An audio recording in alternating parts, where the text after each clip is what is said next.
Hello everyone, welcome back to my YouTube channel. इस channel पर हमने स्टार्ट की थी DEED TGT नेचुरल साइंस की केमिस्ट्री सीरीज़, और जिसमें हम अभी कवर कर रहे हैं कुछ PYQs, और वो भी हम टॉपिक वाइज कवर कर रहे हैं। पहले हमने इसमें केमिस्ट्री के PYQs कंसीडर किए हैं, जिसमें हम ऑलरेडी कार्बन कंपाउंड्स वाले PYQ को कवर कर चुके हैं। आज हम इसमें एक नई यूनिट जो है states of matter, nature and behaviour, और उसके साथ है स्टेट्स ऑफ मैटर, उसको हम कवर करने वाले हैं। तो उसके PYQ आज हम देखने वाले हैं। So let's get started. देखो यहाँ पर फर्स्ट क्वेश्चन हमें दिया है, the type of interactions present between sulphate ion and iodine molecule is. Options are ion dipole, ion induced dipole, dipole dipole and dipole induced dipole. तो हमें यहाँ कहा है कि सल्फेट आयन और आयोडीन मॉलिक्यूल में किस तरह की इंट्रैक्शंस होती हैं। तो देखो, जो सल्फेट आयन होता है वो होता है SO4 2 नेगेटिव, राइट। ये सल्फेट आयन है, और आयोडीन सबको पता है क्या होता है, I2, ये आयोडीन का मॉलिक्यूल है। तो अगर हम देखें तो ये एक आयन हुआ, ठीक है। और अगर I2 को देखें तो ये एक नॉन पोलर मॉलिक्यूल है, राइट। ये क्या है, एक नॉन पोलर मॉलिक्यूल। अब नॉन पोलर मॉलिक्यूल क्या होते हैं, देखो अगर मैं I2 दिखाऊं तो I2 I और I ऐसे होगा। तो अगर मैं ये सिंगल बॉन्ड है तो इसका मतलब यहाँ पर 2 इलेक्ट्रॉन है। अगर मैं इस बॉन्ड को तोड़ूंगी तो ये अपना एक इलेक्ट्रॉन लेकर अलग हो जाएगा, और ये वाला ही अपना इलेक्ट्रॉन लेकर एक अलग हो जाएगा। इस तरीके के मॉलिक्यूल्स को हम क्या कहते हैं, नॉन पोलर। वहीं पर अगर मैं ये देखूँ HCl, इसके बीच भी बॉन्ड है, तो ये जो बॉन्ड है इसमें 2 इलेक्ट्रॉन्स हैं। तो अब अगर मैं इसे तोड़ूं तो ये, क्योंकि दोनों सेम नहीं है एटम, तो जब ये बॉन्ड टूटेगा तो इस बॉन्ड के जो दोनों इलेक्ट्रॉन हैं वो उस एटम के पास जाएंगे जो ज़्यादा इलेक्ट्रोनेगेटिव है। क्योंकि क्लोरीन ज़्यादा इलेक्ट्रोनेगेटिव होता है, इसलिए क्लोरीन के पास ये दोनों इलेक्ट्रॉन जाएंगे, जिसकी वजह से क्लोरीन पर नेगेटिव और हाइड्रोजन पर पॉजिटिव चार्ज आ जाएगा। तो ये H पॉजिटिव और Cl नेगेटिव में टूटेगा। यानी अगर किसी का बॉन्ड टूटने के बाद उसके ऊपर पॉजिटिव और नेगेटिव चार्ज आते हैं तो उसे कहते हैं पोलर मॉलिक्यूल, और अगर वो चार्जेस में सेपरेट नहीं होता है तो उसे नॉन पोलर मॉलिक्यूल कहते हैं। तो जो हमारा I2 है वो कैसा है, एक नॉन पोलर मॉलिक्यूल। और सल्फेट आयन तो आपको दिख रहा है, ये एक आयन है। तो आयन और एक नॉन पोलर मॉलिक्यूल्स के बीच ये जो आयन है ये क्या करेगा, जब ये मान लो यहाँ पर है हमारा सल्फेट आयन, राइट। ये हमारा सल्फेट आयन का क्लाउड है, और इसके ऊपर कैसा चार्ज है पता है, नेगेटिव। और यहाँ हमारा I2 का क्लाउड है। तो क्योंकि ये I2 का क्लाउड है और ये दोनों एक साथ हैं, तो इसकी वजह से इसमें भी चार्जेस डेवलप होने लग जाएंगे। तो समहाउ, क्योंकि ये नेगेटिव है और नेगेटिव की तरफ पॉजिटिव हमेशा इंट्रैक्ट होता है, तो इसकी वजह से यहाँ पर भी चार्जेस डेवलप होना शुरू कर देंगे। इस आयन की वजह से यहाँ पर चार्जेस डेवलप होने शुरू हुए, और दोनों तरीके के चार्जेस डेवलप होंगे, कौन से, पॉजिटिव और नेगेटिव। तो ये क्या बन जाएगा, जिसमें दोनों चार्जेस होते हैं वो क्या होता है, डाइपोल। तो ये क्या बन जाएगा, डाइपोल। ये डाइपोल था नहीं, पर इस आयन की वजह से क्योंकि ये डाइपोल बन चुका है तो इसे हम क्या कहेंगे, इंड्यूस्ड डाइपोल। इंड्यूस कर दिया ना इसने चार्जेस, तो इसे क्या कहेंगे, इंड्यूस्ड डाइपोल। और ये क्या है, हमारा आयन। तो आयन और इस तरीके से जो नॉन पोलर मॉलिक्यूल है उसके बीच जो इंट्रैक्शन होगी उसे क्या कहेंगे, आयन इंड्यूस्ड डाइपोल इंट्रैक्शन। तो इसका राइट आंसर क्या आएगा, B, ion induced dipole. Clear, I hope ये समझ आया होगा आपको। देखो आप ना ऐसे ध्यान रखना, अगर आपको एक आयन और एक नॉन पोलर मॉलिक्यूल दिया है, तो अगर आपके पास एक आयन और एक नॉन पोलर मॉलिक्यूल है, जैसा अभी हमने देखा, अगर इस तरीके के दो हैं, है ना, जैसे अभी हमने देखा था, यहाँ पर क्या था, SO4 2 नेगेटिव, और यहाँ पर क्या था, I2। तो एक नॉन पोलर मॉलिक्यूल था और एक आयन। इनके बीच जो इंट्रैक्शंस होते हैं उन इंट्रैक्शंस को हम क्या कहते हैं, आयन इंड्यूस्ड डाइपोल। कौन सा इंट्रैक्शन होता है, ion induced dipole interactions, right. चलो, अगर दोनों ही आयन हुए तो यहाँ पर भी आयन है और यहाँ पर भी आयन हुआ है ना, दोनों आयन हुए। मान लो ये है SO4 2 नेगेटिव, और यहाँ हम लगा लेते हैं ऐसे एक और हुआ, SO4 2 नेगेटिव के 2 हो गए, दोनों ही ये आयन हुए। तो आयन में जो इंट्रैक्शंस होता है उसे कहते हैं आयन इंट्रैक्शंस। अगर दोनों ही आयन हुए तो उसे क्या कहेंगे, आयन इंट्रैक्शंस। ठीक है, ये याद रखेंगे। उसके बाद नेक्स्ट आ जाओ, अगर दोनों ही हुए पोलर मॉलिक्यूल, जैसे मान लो ये है HCl और यहाँ पर भी दूसरा मॉलिक्यूल यही हुआ HCl। तो अभी HCl में बताया था ये पॉजिटिव, ये नेगेटिव, और ये भी पॉजिटिव नेगेटिव, इसका मतलब ये भी डाइपोल हो गया, ये भी डाइपोल हो गया। तो इनके बीच जो इंट्रैक्शंस होंगे उनसे क्या कहेंगे, डाइपोल इंट्रैक्शंस। तो उसे क्या कहेंगे हम, डाइपोल इंट्रैक्शंस। ठीक है, डाइपोल हो गया। उसके बाद अगर मान लो एक हुआ आयन और एक हुआ डाइपोल, मतलब मान लो एक हुआ SO4 2 नेगेटिव आयन और एक हुआ हमारे पास इस तरीके से HCl, है ना, ये पॉजिटिव और नेगेटिव। तो ये आयन हुआ और ये डाइपोल, तो यहाँ जो इंट्रैक्शंस होंगे उसे क्या कहेंगे, आयन डाइपोल इंट्रैक्शंस। तो इसे क्या कहेंगे, आयन डाइपोल इंट्रैक्शंस। ठीक है, चलो उसके बाद नेक्स्ट आ जाओ, लास्ट एक और याद रखना, अगर दोनों ही नॉन पोलर मॉलिक्यूल हुए, जैसे ये I2 और दूसरा भी मॉलिक्यूल I2 हुआ, इनके बीच अगर इंट्रैक्शन पूछा जा रहा है तो ये किस तरीके का इंट्रैक्शन है, ये होगा लंदन फोर्सेस। तो दो अगर नॉन पोलर मॉलिक्यूल्स होते हैं उनके बीच जो इंट्रैक्शन होता है वो कौन से इंट्रैक्शंस होते हैं, लंदन फोर्सेस, राइट। याद रखेंगे आप, क्या एक आयन और एक क्या होगा, नॉन पोलर मॉलिक्यूल, तो कौन सा इंट्रैक्शन होगा, आयन इंड्यूस्ड डाइपोल इंट्रैक्शन। अगर दोनों ही आयन आयन हुए तो कौन सा इंट्रैक्शन होगा, आयन आयन इंट्रैक्शन। अगर एक डाइपोल यानी एक पोलर मॉलिक्यूल और दूसरा भी पोलर हुआ, पोलर वो जिसके ऊपर चार्जेस आ जाते हैं, तो ये भी हुआ पोलर। अगर दोनों पोलर मॉलिक्यूल हुए तो जो इंट्रैक्शन होगा वो होगा डाइपोल डाइपोल इंट्रैक्शन। अगर एक आयन और एक पोलर मॉलिक्यूल हुआ, यह है पोलर, अगर एक आयन और एक पोलर मॉलिक्यूल हुआ तो जो इंट्रैक्शन होंगे वो होंगे आयन डाइपोलर इंट्रैक्शन। उसके बाद आता है I2, तो अगर दोनों ही नॉन पोलर हुए, ये भी नॉन पोलर है और इसके साथ वाला भी क्या है, नॉन पोलर। अगर दोनों ही नॉन पोलर हुए, नॉन पोलर जिसके ऊपर चार्जेस नहीं आते हैं, तो उसमें कौन से फोर्सेस होंगे, वो होंगे लंदन फोर्सेस, राइट। तो आई होप आपको मैंने ये सारे इंट्रैक्शंस बता दिए तो समझ आए होंगे। और हमें यहाँ पर था एक आयन था और एक नॉन पोलर मॉलिक्यूल था, तो जो इंट्रैक्शन था वो कैसा था, ion induced dipole interaction, B यहाँ पर करेक्ट था। Next, when a beam of light enters in a dark room, the dust particles in its path become clearly visible. This is due to option A electrophoresis, option B Brownian movement,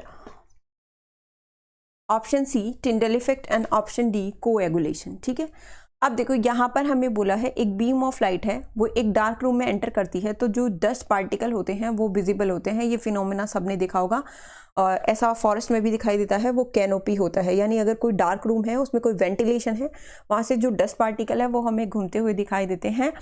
इस phenomena को क्या कहते हैं, तो ये phenomena होता है Tyndall effect. तो उसका राइट ऑप्शन क्या आएगा, सी टिंडल इफेक्ट। अच्छा, ये जो टिंडल इफेक्ट होता है ये शो करते हैं कोलॉइडल सॉल्यूशंस, यानी जो कोलॉइडल सॉल्यूशन होते हैं वो क्या शो करते हैं, टिंडल इफेक्ट। अब कोलॉइडल सॉल्यूशन के जो पार्टिकल्स होते हैं उन्हें क्या कहते हैं, कोलॉइडल पार्टिकल्स। तो कोलॉइडल सॉल्यूशन में जो पार्टिकल्स होते हैं उन्हें क्या कहते हैं, कोलॉइडल पार्टिकल्स। अब ये जो कोलॉइडल पार्टिकल्स होते हैं यही लाइट के पाथ को विजिबल कर देते हैं। तो ये जो कोलॉइडल पार्टिकल्स होते हैं यही लाइट के पाथ को क्या बनाते हैं, विजिबल, और उस विजिबिलिटी को ही हम क्या कहते हैं, टिंडल इफेक्ट, राइट। अच्छा, उसके बाद देखो यहाँ पर तीन फिनोमेना और दे रखे हैं, इलेक्ट्रोफोरेसिस, ब्राउनियन मूवमेंट और कोएगुलेशन। ये जो हमारा कोलॉइडल सॉल्यूशन होता है इसमें होते हैं दो सब्सटेंस, यानी इसकी कंपोनेंट्स होते हैं दो, एक होता है डिस्पर्स्ड फेज और एक कंपोनेंट होता है इसका डिस्पर्जन मीडियम। तो इसका एक क्या होता है, डिस्पर्स फेज, और एक क्या होता है, डिस्पर्जन मीडियम। जैसे सॉल्यूशन के अंदर एक सॉल्यूट और सॉल्वेंट होता है, वैसे ही कोलॉइडल सॉल्यूशन के अंदर एक डिस्पर्स फेज और एक डिस्पर्जन मीडियम होता है। डिस्पर्स फेज यहाँ एकदम सॉल्यूट की तरह काम करता है, ये एज अ सॉल्यूट और ये एज अ सॉल्वेंट काम करता है, ठीक है। अब ये जो डिस्पर्स फेज के पार्टिकल्स होते हैं इन्हीं को यहाँ पर कहा गया है कोलॉइडल पार्टिकल्स, और इन्हीं की वजह से ये क्या शो करते हैं, टिंडल इफेक्ट, ठीक है। अच्छा, एक और चीज़, ये जो कोलॉइडल पार्टिकल्स होते हैं डिस्पर्स फेज के, ये कॉन्स्टेंटली रैंडम मोशन में होते हैं। ऐसे एक पार्टिकल दूसरे से टकराएगा, फिर ये तीसरे से टकराएगा, फिर ये इस तरीके से इनका एक रैंडम मोशन होता है, कोई भी किसी भी डायरेक्शन में टकरा जाता है। और ये जो कोलॉइडल पार्टिकल्स का रैंडम मोशन होता है, जिगजैग मूवमेंट इसको बोलते हैं। तो ये जो इनका जिगजैग मूवमेंट होता है, रैंडम मोशन, इसको हम कहते हैं ब्राउनियन मूवमेंट। तो ये जो इनका जिगजैग मोशन होता है इसे क्या कहते हैं, ब्राउनियन मूवमेंट, राइट। अच्छा, उसके बाद दो वर्ड बच गए, एक इलेक्ट्रोफोरेसिस और एक होता है कोएगुलेशन। ये जो कोलॉइडल पार्टिकल्स होते हैं, जैसे मिल्क एक कोलॉइडल सॉल्यूशन है, ठीक है। मिल्क क्या है, एक कोलॉइडल सॉल्यूशन। अगर हम किसी भी कोलॉइडल पार्टिकल को प्रेसिपिटेट में कन्वर्ट कर देते हैं, अगर हम किसी भी कोलॉइडल सॉल्यूशन को प्रेसिपिटेट में कन्वर्ट कर देते हैं, conversion of colloidal solution to precipitate, colloidal solution को प्रेसिपिटेट अगर हम प्रेसिपिटेट फॉर्म में ले आते हैं तो उस प्रोसेस को क्या कहते हैं, कोएगुलेशन। इसके लिए हमें इसमें कुछ इलेक्ट्रोलाइटिक एजेंट डालने पड़ते हैं। तो कुछ इलेक्ट्रोलाइटिक एजेंट या कोएगुलेटिंग उनको बोलते हैं, हम इलेक्ट्रोलाइट डालना पड़ता है, उसको इलेक्ट्रोलाइटिक एजेंट या कोएगुलेटिंग एजेंट बोलते हैं, जिसकी वजह से जो कोलॉइडल सॉल्यूशन है वो प्रेसिपिटेट में कन्वर्ट हो जाता है, राइट। तो इसका राइट ऑप्शन क्या हो जाएगा, कोएगुलेशन भी मैंने यहाँ पर बता दिया है। उसके बाद एक बच रहा है यहाँ पर इलेक्ट्रोफोरेसिस। तो देखो ये जो कोलॉइडल पार्टिकल्स होते हैं इनके ऊपर होता है चार्ज, तो जो कॉलॉइडल पार्टिकल्स होता है इसके ऊपर क्या होता है, चार्ज। अब ये चार्ज दो तरीके का हो सकता है, या तो पॉजिटिव चार्ज हो सकता है या फिर नेगेटिव चार्ज हो सकता है।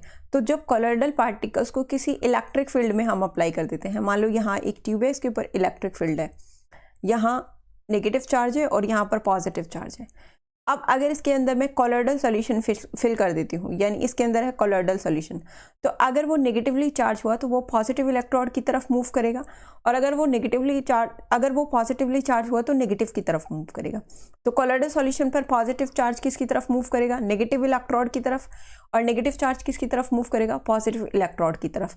तो इनका जो मूवमेंट होता है कॉलॉइडल पार्टिकल्स का टुवर्ड्स अपोजिट इलेक्ट्रोड, इसको क्या कहते हैं, इलेक्ट्रोफोरेसिस। तो इलेक्ट्रोफोरेसिस में इनका मूवमेंट होता है अलग इलेक्ट्रोड्स की तरफ, उसको कहते हैं इलेक्ट्रोफोरेसिस। तो आपको ये सारे टर्म पता होने चाहिए, क्योंकि किसी भी टर्म का डेफिनेशन पूछ सकते हैं। तो अगर ये लाइट के बाद को विजिबल करते हैं तो इस फिनोमेना को क्या कहते हैं, टिंडल इफेक्ट। जिगजैग मूवमेंट क्या कहलाता है, ब्राउनियन मोशन। कॉलॉइडल सॉल्यूशन से प्रेसिपिटेट बनाना क्या होता है, कोएगुलेशन। और जो कॉलॉइडल पार्टिकल्स होता है, इनका चार्जेस की वजह से इलेक्ट्रिक फील्ड अप्लाई करने के बाद अपोजिट इलेक्ट्रॉड्स की तरफ मूव करना, उसे क्या कहते हैं, इलेक्ट्रोफोरेसिस। ठीक है, तो मैंने ये सारे टर्म्स आपको समझा दिए, आई होप आपको ये समझ आएंगे, राइट। चलो next, total number of atoms present in CO2 if 1 liter of air contains 0.03% volume of CO2 at STP। देखो STP standard temperature and pressure होता है, जिसमें टेम्परेचर 273 केल्विन और प्रेशर 1 atm होता है। ठीक है, अब हमें इसमें टोटल नंबर ऑफ CO2 बताने हैं, और 1 लीटर एयर में कितना वॉल्यूम है, 0.03%। ठीक है, अब देखो जो STP होता है, at STP standard temperature and pressure होता है, जिसमें टेम्परेचर 273 केल्विन और प्रेशर 1 atm होता है। उसमें जो वॉल्यूम ऑफ ऑल गैसेस होता है वो कितना होता है, 22.4 लीटर, 22.4 लीटर। और उस वक्त यानी 1 मोल ऑफ, अगर हम उस गैस का 1 मोल लेते हैं, 1 मोल, तो 1 मोल ऑफ वॉल्यूम, 1 मोल में उसके कितना वॉल्यूम होगा, 22.4 लीटर। किस पर, STP पर। अगर हम, मैंने बताया टेम्परेचर कितना, 273 केल्विन, प्रेशर 1 atm। अगर टेम्परेचर प्रेशर की कंडीशन चेंज करेंगे तो वॉल्यूम भी चेंज हो जाएगा। ठीक है, और ये वॉल्यूम कितने में होगा, 1 मोल में। यानी कि यहाँ पर हमें STP दिया है, तो 1 मोल ऑफ CO2 में, CO2 गैस की बात करें, 1 मोल ऑफ CO2 में कितना वॉल्यूम होगा, यहाँ पर 22.4 लीटर। और ये जो वॉल्यूम होता है इसको हम कहते हैं मोलर वॉल्यूम। 1 मोल का वॉल्यूम है ना ये, इसीलिए इसे क्या कहते हैं, मोलर वॉल्यूम। ठीक है, और आपको इतना पता होगा कि जो 1 मोल होता है उसमें कितने नंबर ऑफ पार्टिकल्स होते हैं। तो 1 मोल में कितने नंबर ऑफ पार्टिकल्स होते हैं, Na के इक्वल। Na क्या होता है, एवोगैड्रो नंबर, जिसकी वैल्यू कितनी होती है, 6.022 इंटू 10⁻23। क्योंकि CO2 एक मॉलिक्यूल है, तो इसके 1 मोल में कितने मॉलिक्यूल्स होंगे भाई, 6.022 इंटू 10⁻23 मॉलिक्यूल्स, राइट।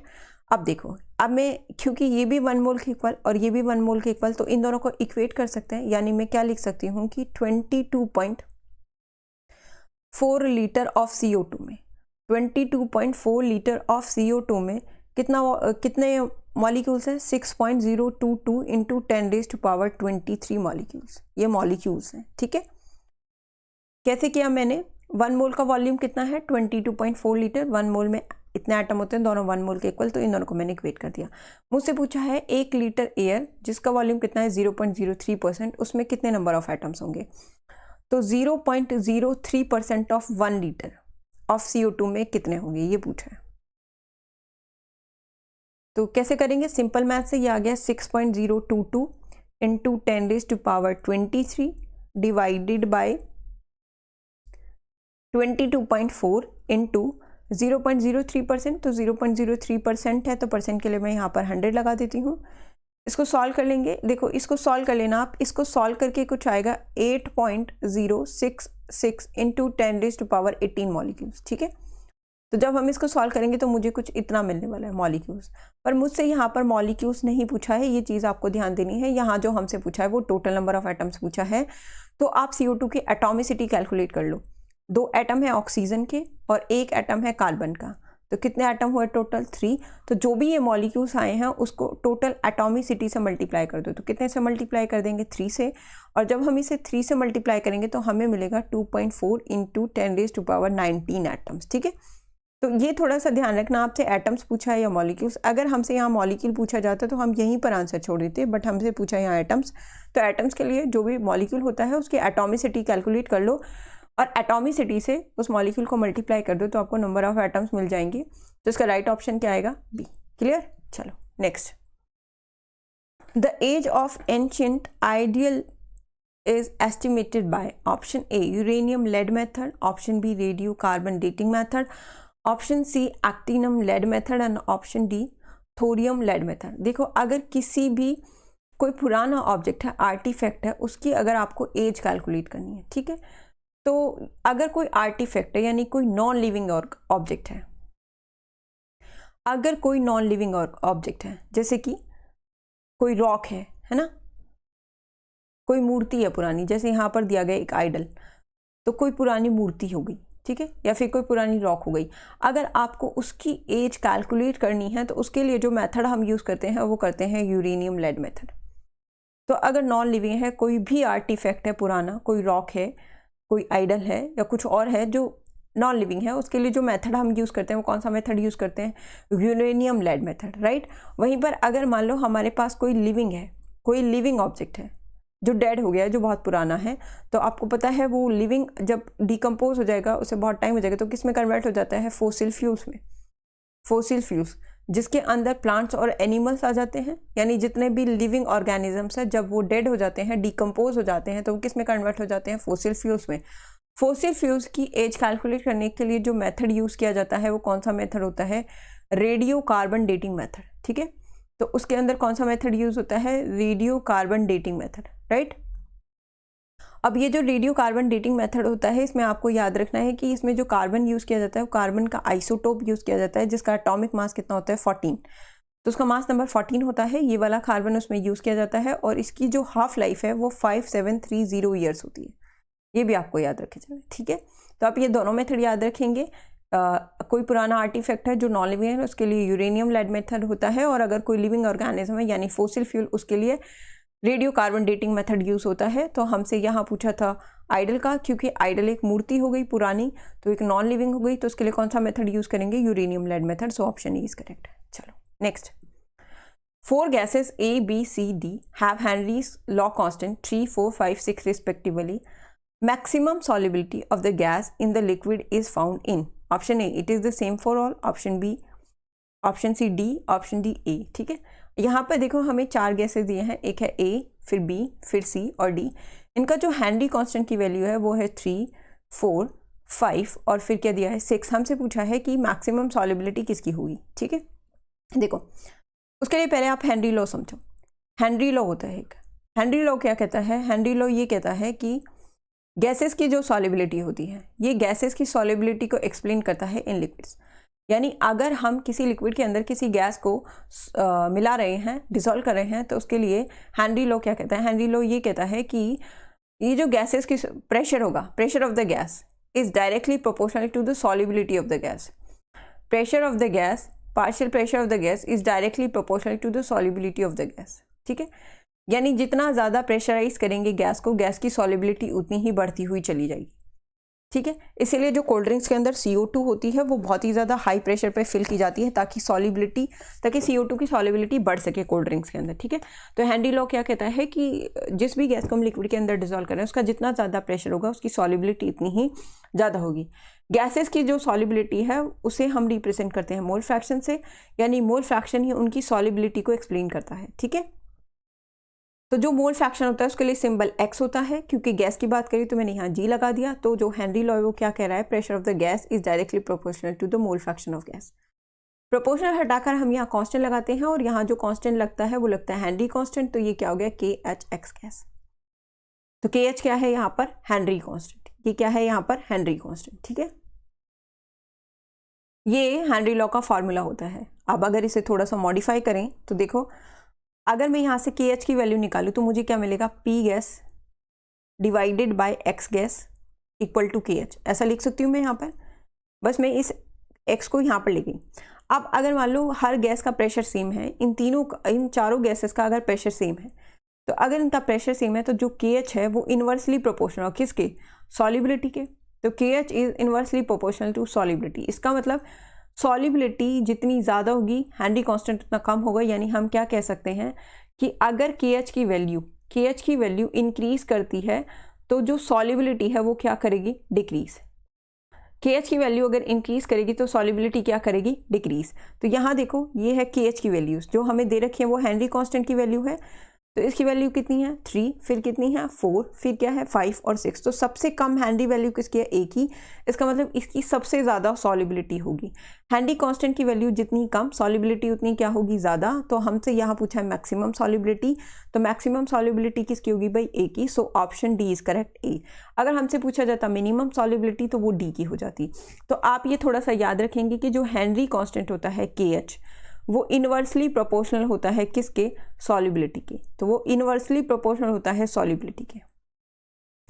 एक तो ये चीज़, और एक आप याद रखेंगे वो डायरेक्टली प्रोपोर्शनल होता है टेम्परेचर के, यानी जितना ज़्यादा टेम्परेचर, हेनरी कांस्टेंट की वैल्यू उतनी ही ज़्यादा होती है और सॉल्युबिलिटी उतनी ही कम होती है। ये चीज़ आप याद रखेंगे, ठीक है, समझ आया होगा। चलो नेक्स्ट है द ब्राउनियर मूवमेंट। ये देखो अभी आया था यहाँ पर, कौन सा क्वेश्चन था, देखो यही मैंने बता दिया था। ब्राउनियर मूवमेंट क्या होता है, ये जो जिगजैग रैंडम मोशन होता है ना, कोलॉइडल पार्टिकल्स ऐसे घूमते रहते हैं, मोशन करते रहते हैं किसी भी डायरेक्शन में, तो जो इनका मूवमेंट होता है रैंडम, उसको क्या बोलते हैं, ब्राउनियर मूवमेंट। ठीक है, चलो अब ये आ गया ब्राउनियर मूवमेंट इज ड्यू टू, क्यों होता है ये, इसमें लिखा है unequal bombardment of colloidal particles bye the molecules of the dispersion medium size. Option B, equal bombardment of large particles of dispersion medium by colloidal particles. Option C, bombardment of small size particles of dispersion medium by colloidal particles. Option D, equal bombardment of colloidal particles by the molecules of dispersion medium. मैंने अभी भी बताया था कि ये हमारा colloidal solution होता है। colloidal solution के दो component होते हैं, एक component क्या होता है, dispersion medium, और एक क्या होता है डिस्पर्स फेज। तो इसके दो कंपोनेंट होते हैं, एक होता है डिस्पर्स फेज और एक क्या होता है डिस्पर्जन मीडियम। अभी जब डिस्पर्स फेज के पार्टिकल हैं डिस्पर्जन मीडियम के पार्टिकल से बार बार टकराते रहते हैं, ठीक है, तो ये बार बार टकराते रहते हैं, ठीक है, यानी कॉलिजन तो होगा, यानी बम्बार्डमेंट होगा, तो बम्बार्डमेंट सब में है। बस आपको इतना ध्यान रखना है कि एक तो ये जो कोलॉइडल पार्टिकल्स होते हैं, यानी ये डिस्पोज फेज के पार्टिकल्स, ये किससे टकराते हैं, डिस्पर्जन मीडियम से। तो कोलॉइडल पार्टिकल्स टकराते हैं किससे, डिस्पर्जन मीडियम साइज के पार्टिकल से। अब मान लो ये एक पार्टिकल है, ये दूसरे पार्टिकल से टकराया, फिर इससे टकराया, तो ये जो बम्बार्डमेंट है, तो कॉलिजन है, जरूरी थोड़ा ना ये इक्वल होगा, ये अनइक्वल होता है, हर डायरेक्शन में हो सकता है ना, ऐसे कहीं भी, तो बराबर थोड़ी ना होता है, ये अनइक्वल होते हैं। तो ये अनइक्वल बम्बार्डमेंट होता है कोलॉइडल पार्टिकल्स का by the molecules of dispersion medium size. तो याद रखना ये अनइक्वल बम्बार्डमेंट होता है, so option A is correct, right. चलो next, on heating crystalline magnesium sulphate loses mass and remaining mass is 24% of its original mass. The mass of water in grams present in the salt is, देखो यहाँ का है crystalline magnesium sulphate. अगर कोई भी आपको इस तरीके से वर्ड दिया गया कि वो क्रिस्टलाइन है, ठीक है, यहां में दिया गया है क्या, क्रिस्टलाइन मैग्नीशियम सल्फेट, ठीक है। चलो समझते हैं इसको, पहले तो हम ये समझ लेते हैं मैग्नीशियम सल्फेट। मैग्नीशियम सल्फेट का फॉर्मूला सबको पता होगा, मैग्नीशियम सल्फेट का फॉर्मूला क्या होता है, MgSO4। तो ये हो गया MgSO4। और अगर यहाँ क्रिस्टलाइन की बात की है तो इसका मतलब है यहाँ पर कुछ वाटर मॉलिक्यूल्स भी हैं, ठीक है, और हमें ये नहीं पता कितने वाटर मॉलिक्यूल है, तो X कंसीडर कर लेते हैं। और हमें ना यही पूछा the mass of water in grams present in the salt, हमें यही X की वैल्यू ही निकालनी कितनी होगी, ठीक है। अब हमें क्या कहा है कि जब हम इसे हीट करते हैं, हमने इसको हीट कर दिया, हीट करने से लूजेज मास, ये अपना मास लूज कर देता है, and the remaining mass is 24% of इस ओरिजिनल मास। तो मान लो मेरे पास जो ओरिजिनल मास है वो 100% है, ओरिजिनल तो 100 होगा। अब क्या किया इसने, कुछ तो लूज कर दिया, लूज तो ये वाटर ही करेगा, यानी इसने XH2O लूज कर दिया, और आपको पता है हीट करने से क्या लूज कर देगा, वाटर। तो यहाँ क्या बचेगा, MgSO4, ठीक है। अब इसने जो लूज किया वो कितना लूज किया होगा, क्योंकि जो बचा हुआ है वो कितना है, 24%। तो बचा हुआ कितना है मेरे पास, 24%। तो जो लूज किया यानी लॉस्ट मास, पहले लॉस्ट मास निकालो आप MgSO4 का, तो कितना लॉस्ट हुआ होगा, 100 माइनस कितना मिला है मुझे यहाँ पर 24, तो लॉस कितना हुआ, लॉस हो गया भाई 76%, ठीक है, ये हो गया 76%। अब देखो, अगर मैं इस पूरे का टोटल मास निकालूं, इसका अगर मैं टोटल मास निकालूं तो कितना होगा? जो MgSO4 है उसका मास कितना होता है? 120। Mg का कितना होता है? 24, इसका 32 और ऑक्सीजन का 16। तो ये गया 24 + 32 और ऑक्सीजन का कितना होता है? 16। ऑक्सीजन है 4, मल्टीप्लाई कर लो। ऐसे यहाँ पर है x और H2O का कितना होता है? 18, इसको मल्टीप्लाई कर लो। तो इस सारे को अगर सॉल्व करेंगे तो जो ये MgSO4 है XH2O, उसका टोटल मास मुझे मिलेगा 120 + 18x। ठीक है, वाटर का तो सीधा सीधा 18x हो गया, राइट। अब देखो, अब जो लॉस्ट मास है वो कैसे निकालेंगे? ये लॉस्ट मास है, तो लॉस्ट मास मुझे किसका निकालना है? देखो ये तो मुझे पता चल गया 24% तो MgSO4 है। लॉस्ट क्या हुआ होगा? वाटर। इसका मतलब जो 76% है वो किसका मास परसेंट है? वाटर का। अब मास परसेंट हम कैसे निकालते हैं पता है ना? ऊपर जिसका भी मास हमें लेना है यानी वाटर का, तो वाटर का कितना होता है? 18। कितने हैं इसके अंदर? x, तो यहाँ मैंने ले लिया 18x डिवाइडेड बाय 80 और टोटल, तो टोटल कितना है इसका मास? 120 + 18x, राइट, इक्वल टू कितना दे रखा है हमें? ये 76%। ये लूज हुआ, और आपको याद रखना है जब हम क्रिस्टलाइन को हीट करते हैं तो हमेशा वाटर ही लूज होता है। इसको थोड़ा सॉल्व करेंगे तो देखो, इसको सॉल्व करने के लिए ये 76% है, इसका परसेंट हटाकर नीचे क्या ले सकते हैं? 100। फिर ऐसे क्रॉस मल्टीप्लाई हो सकता है, क्रॉस मल्टीप्लाई करेंगे तो मुझे यहाँ तो मिलेगा 1800x, और यहाँ मुझे क्या मिलेगा क्रॉस मल्टीप्लाई करके? ये जगह 2880, 76 को 120 से मल्टीप्लाई कर लेना, 18 को 76 से करोगे तो मिलेगा 1368x। ठीक है, इसको थोड़ा सा, इसको फिर इधर ले आओ x वाली टर्म को, तो मुझे यहाँ क्या मिलेगा? 432x equal to 2880। ठीक है, ये इधर आके माइनस का हो जाएगा, तो यहाँ से अगर मैं x निकालूँ तो x क्या मिलेगा? 2880 डिवाइडेड बाय 432। सॉल्व करके कितना आएगा? 6.66। तो नियरली इक्वल टू इसे कितना ले सकती हूँ? 7। इसका मतलब ये जो x है ये कितना आ गया? 7। तो जो टोटल फार्मूला था वो क्या बनता? MgSO4.7H2, और हमें यही बताया था, यही बताना था कि इसके अंदर कितना मास ऑफ वाटर प्रेजेंट है। तो कितना मास प्रेजेंट है? 7। तो इसका आंसर कितना आने वाला है भाई? इसका आंसर आने वाला है 7, राइट। चलो next, the type of interaction present between H2S molecules. देखो ये आप मुझे बता सकते हो, ये पहला वाला क्वेश्चन ही हमारा आया था। ये है H2S और दूसरा वाला मॉलिक्यूल भी क्या होगा? H2S। तो अगर देखा जाए तो H2S में H पॉजिटिव है और S क्या है? 2 नेगेटिव। तो यहाँ 2 आयन हो गए, इसका मतलब ये क्या है? एक डाइपोल, और जो दूसरा वाला है वो भी क्या है? एक डाइपोल। और डाइपोल डाइपोल मॉलिक्यूल्स के बीच जो इंट्रैक्शंस होता है उसे क्या बोलते हैं? Dipole dipole interactions. तो इसका मतलब इन दोनों के बीच जो इंट्रैक्शन होगा, कौन सा इंट्रैक्शन होगा? डाइपोल डाइपोल इंट्रैक्शन, सही। तो ये एक पोलर मॉलिक्यूल है ना, क्या हो गया? ये पोलर मॉलिक्यूल, और पोलर मॉलिक्यूल और वो वाला भी फिर क्या है? Same to same polar molecule.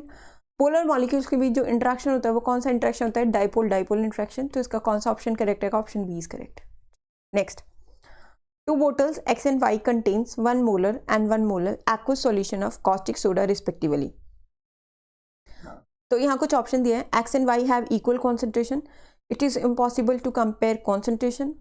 Option C, X is more concentrated than Y, and option D, Y is more concentrated than X. देखो X दिया है और Y दिया है। X का जो concentration हमें दिया है वो दिया है 1 molar, और जो Y है उसका दिया है 1 molar। तो एक है 1 molar और दूसरा क्या है? 1 molar। ठीक है, इसका मतलब यहाँ पर हमें बात की गई है मोलैरिटी की, और यहाँ जो कॉन्सेंट्रेशन टर्म है वो हमें दी गई है मोलैलिटी। ठीक है, अब आपको ना इनका दोनों का एक तो डेफिनेशन पता होना चाहिए। जो मोलैरिटी होती है वो हमें क्या बताती है? मोलैरिटी क्या होती है? मोलैरिटी होती है number of moles of solute present in, number of moles of solute present in 1 litre of solution, in 1 litre of solution. ठीक है, और जो मोलैलिटी होती है वो होती है number of moles of solute present in 1 kg of solvent, in 1 kg of solvent. तो ये चीज अब देखो कहाँ डिफरेंस है, तभी आप बता सकते हो कौन सा वाला ज्यादा कॉन्सेंट्रेटेड है। देखो number of moles of solute दोनों में सेम है। एक तो यहाँ पर बात की गई है सॉल्यूशन की, जबकि यहाँ पर किसकी बात की गई है? सॉल्वेंट की। सॉल्वेंट का यहाँ वेट लिया गया है, सॉल्यूशन का वॉल्यूम कंसीडर किया गया है। तो ऑब्वियसली जो सॉल्यूशन के अंदर प्रेजेंट होता है वो ज्यादा कॉन्सेंट्रेटेड होता है इन कंपैरिजन टू जो सॉल्वेंट के अंदर प्रेजेंट होता है। तो कौन सा ज्यादा कंसेंट्रेट होगा? X is more concentrated than Y। So option C is correct, X is more concentrated than Y। ठीक है, next, Tyndall effect is not observe in. अभी बताया था जो टिंडल इफेक्ट होता है वो क्या होते हैं? अगर कोई बीम ऑफ लाइट, अगर हम किसी कोलॉइडल सॉल्यूशन से पास करते हैं तो उसके पास को विजिबल बना देती है, इसको हम क्या कहते हैं, टिंडल इफेक्ट। तो आपको एक तो याद रखना है, Tyndall effect colloidal solution show करते हैं। सस्पेंशन भी शो कर सकते हैं पर वो एक कंडीशन में शो करते हैं, ठीक है। यानी अगर सस्पेंशन के सारे पार्टिकल सेटल डाउन होंगे तब वो कोलॉइडल सॉल्यूशन, तब वो टिंडल इफेक्ट शो नहीं करेंगे। एक होता है सॉल्यूशन, क्लियर सॉल्यूशन, ट्रांसपेरेंट जो बनते हैं, ये कभी भी टिंडल इफेक्ट शो नहीं करते, ये हमेशा शो करते हैं। और एक क्या होता है हमारा सस्पेंशन, सस्पेंशन ये शो कर भी सकते हैं और नहीं भी। सस्पेंशन में अगर सारे पार्टिकल्स नीचे सेटल डाउन हो जाते हैं तब ये टिंडल इफेक्ट शो नहीं करते, अगर सारे पार्टिकल सेटल डाउन नहीं हुए हैं तब ये टिंडल इफेक्ट शो कर सकते हैं। तो यहाँ पर आपको ये शो कर भी सकते हैं और नहीं भी, ये कभी शो नहीं करेंगे, हमेशा शो करेंगे।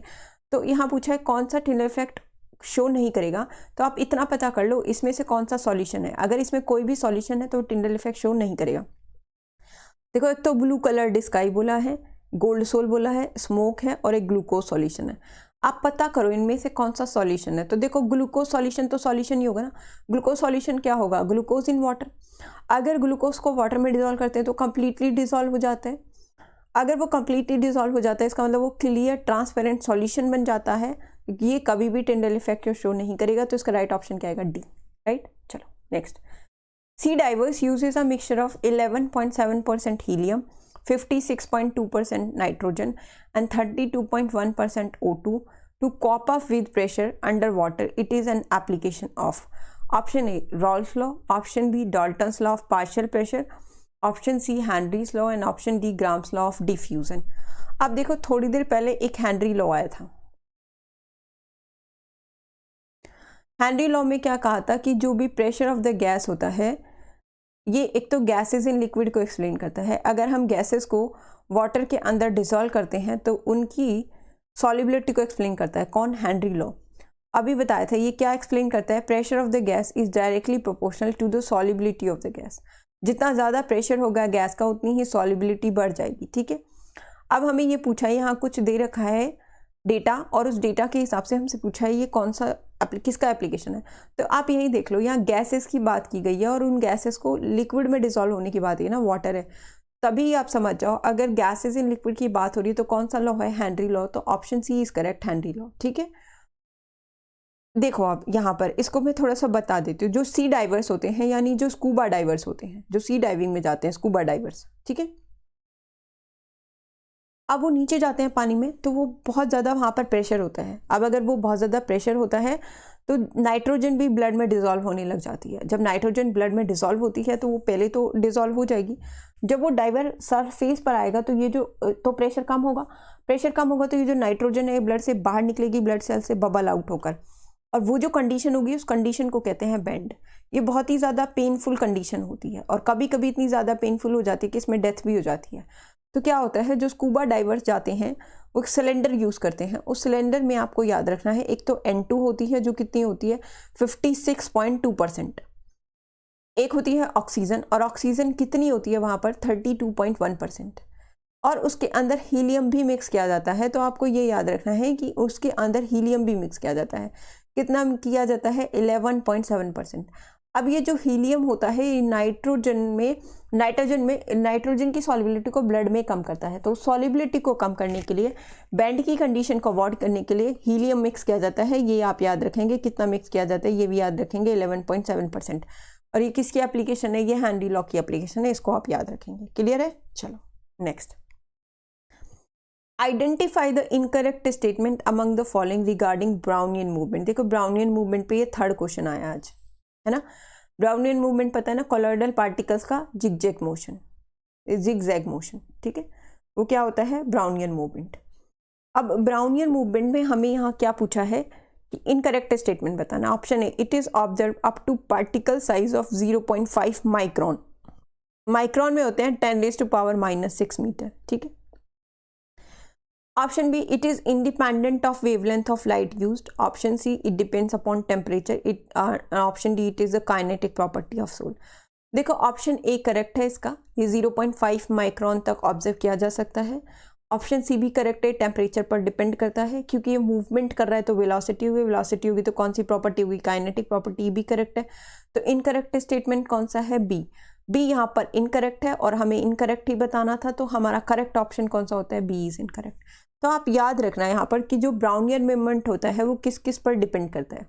तो जो हमारा ब्राउनियन मूवमेंट होता है वो डिपेंड करता है, एक तो वो डिपेंड करता है पार्टिकल साइज पर, यहाँ दिया है ना कितने पार्टिकल साइज है, 0.5 माइक्रोन तक।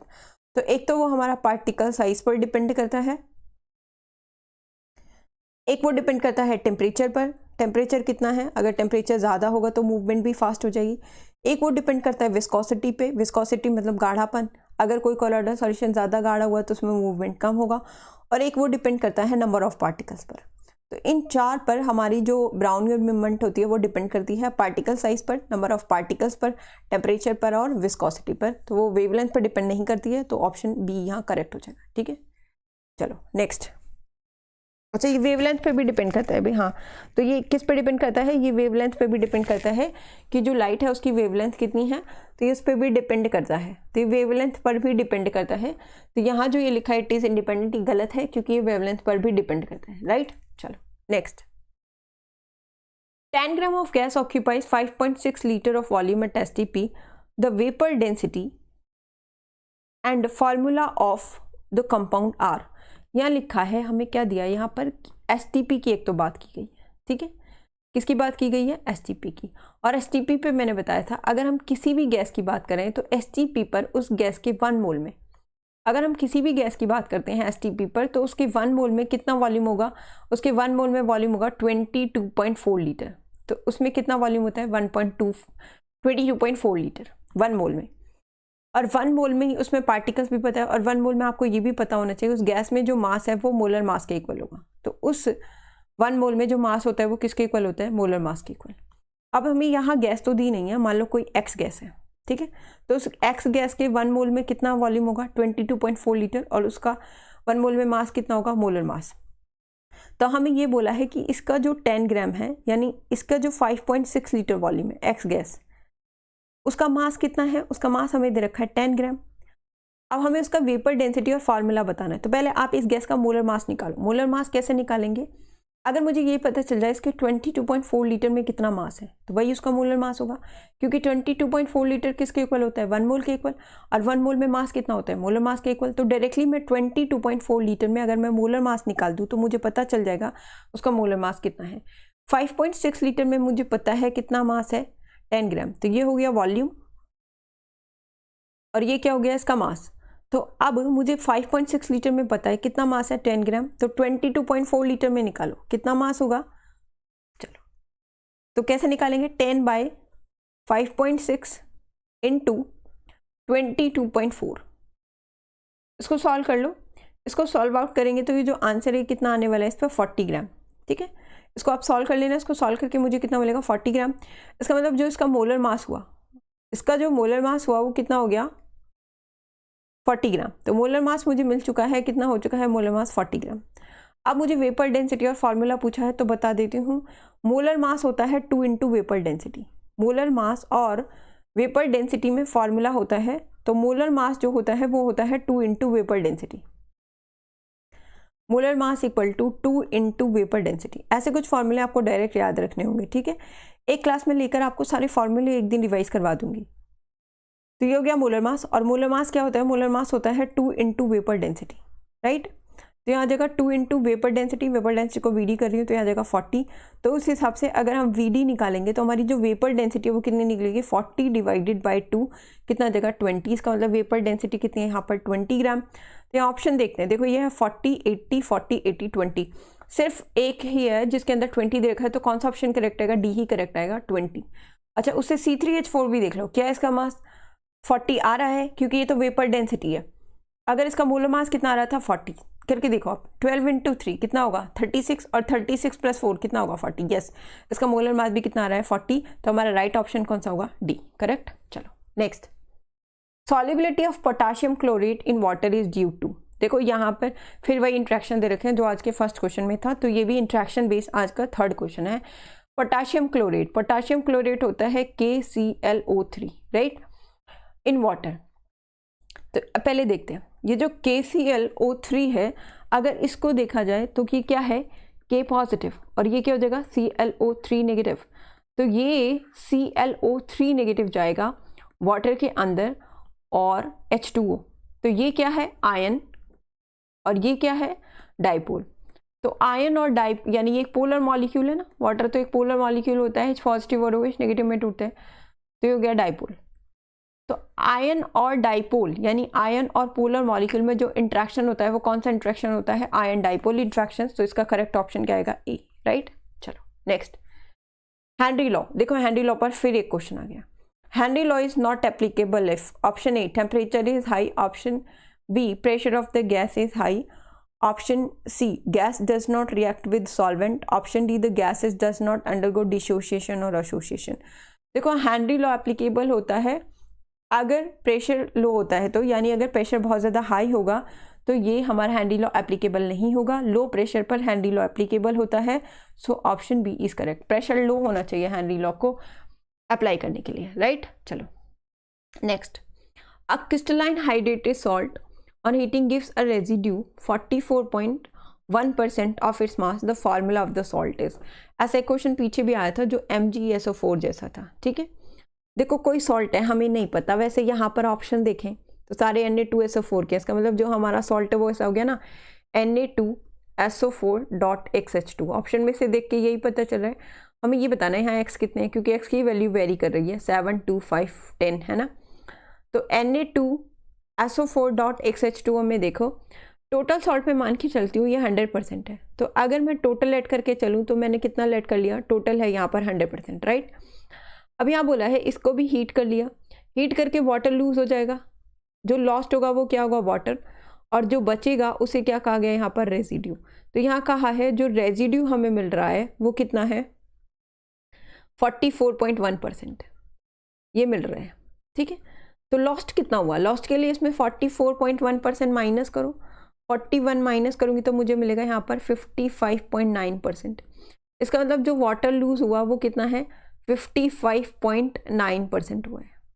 वैसे ही अब ये वाटर का मास परसेंटेज आ गया, तो इसका टोटल मास कितना होगा वो आप निकाल लो। Na का 23 होता है, तो कैसे निकालेंगे, 23 × 2 प्लस सल्फर का कितना होता है 32 प्लस ऑक्सीजन का 16 × 4, साथ में वाटर है तो उसका हो जाएगा x × 18। टोटल आप कैलकुलेट करना, ये टोटल आपको कैलकुलेट करके मिलेगा 142 प्लस 18x, ठीक है। ये मास परसेंटेज है किसका, वाटर का। कितना ये मास परसेंटेज आपको पता है ना कैसे निकालते हैं, जिसका मास परसेंटेज हमें निकालना है उसका ऊपर लेते हैं, नहीं वाटर का, तो कितना आएगा 18x, नीचे टोटल कितना है 142 प्लस 18x, राइट। कितना है ये 55.9%। परसेंटेज का जो परसेंट है उसको हटा दो, उसके लिए मैं क्या लगा दूँ नीचे 100, क्रॉस मल्टीप्लाई कर लो, सॉल्व कर लो, तो क्रॉस मल्टीप्लाई करके आपको ये तो मिलेगा यहाँ पर 1800x, और यहाँ पर आपको कुछ मिलेगा ये 7937.8 प्लस 1066.2x, राइट। इसको थोड़ा सा इसको इधर ले आओ, माइनस कर दोगे, माइनस करके आपको मिलेगा ये 793.8x, और इधर मिलेगा आपको 7937.8। सॉल्व करोगे ना आप तो आपको जो x की वैल्यू वो कितनी मिलने वाली है 10। इसका मतलब जो हमारा फॉर्मूला बनेगा करेक्ट वो क्या बनेगा, Na2SO4.10H2O ये बनेगा, राइट। चलो तो कौन सा ऑप्शन करेक्ट है, option D is correct, Na2SO4.10H2O। वैसे ऐसे क्वेश्चन में आप थोड़ा ये भी याद रखना, देखो यहाँ से तो पता चल रहा है Na2SO4 वाला ही है, और आप याद रखना Na2SO4 के साथ ना 10H2O ही जाते हैं, इतना तो आपको याद भी रखना पड़ेगा, थोड़ा सा तुक्का लगाना है तो। और इसको ना ग्लोबल सॉल्ट बोलते हैं। MgSO4 के साथ 7 जाते हैं, CuSO4 के साथ 5 जाते हैं, तो ऐसे आप याद भी रख सकते हैं, ठीक है। Next, which one of the following state consist a super energetic and super excited particle. तो किसके अंदर सुपर एनर्जेटिक और सुपर एक्साइटेड पार्टिकल्स होते हैं, option A plasma state, option two यहाँ पर है plasma state and Bose Einstein condensate. यहाँ पूछे कौन सा करेक्ट है, only 1, only 2, both 1 and 2, neither 1 nor 2। तो देखो जो ये चैप्टर तो स्टेट्स ऑफ मैटर ही चल रहा है, टोटल स्टेट कितनी होती हैं, 5 होती हैं, सॉलिड, लिक्विड, गैस, और उसके अलावा प्लाज्मा और बोस आइंस्टाइन भी होती हैं। तो आपको ये याद रखना है कि जो प्लाज्मा स्टेट होती है उसके अंदर सुपर एनर्जेटिक और सुपर एक्साइटेड पार्टिकल्स होते हैं, और जो बोस आइंस्टाइन कंडेंसेट है, कंडेंसेशन, तो कंडेंसेशन मतलब ठंडा करना, तो इसमें एक्सट्रीमली कूल्ड गैसेस होते हैं, कूल्ड, एक्सट्रीमली कूल करके, ठीक है। तो कूल अगर वर्ड आ जाए तो उसके लिए कौन सा है, बोस-आइंस्टाइन। और सुपर एनर्जेटिक और सुपर एक्साइटेड पार्टिकल अगर हमें दिया हुआ है तो कौन सा है भाई, प्लाज्मा। तो ऑप्शन कौन सा करेक्ट आएगा इसका, option A is correct, plasma. ठीक है, आई होप आज के लिए इतना बहुत है। तो आज की सेशन में हमने टोटल क्वेश्चन कितने कवर करे हैं, 17 जो स्टेट्स ऑफ मैटर से कवर किए हैं। आई होप आपको ये सारे समझ आए होंगे। फिर भी अगर कोई भी डाउट हो तो आप उसे मुझे कमेंट सेक्शन में पूछ सकते हैं। प्लीज़ मेरे चैनल को लाइक करें, शेयर करें, सब्सक्राइब करें। प्लीज़ पढ़ते रहें, एग्ज़ाम डेट कभी भी आ जाएगी। प्लीज़ अपनी तैयारी कंटिन्यू रखें। Thank you so much for watching.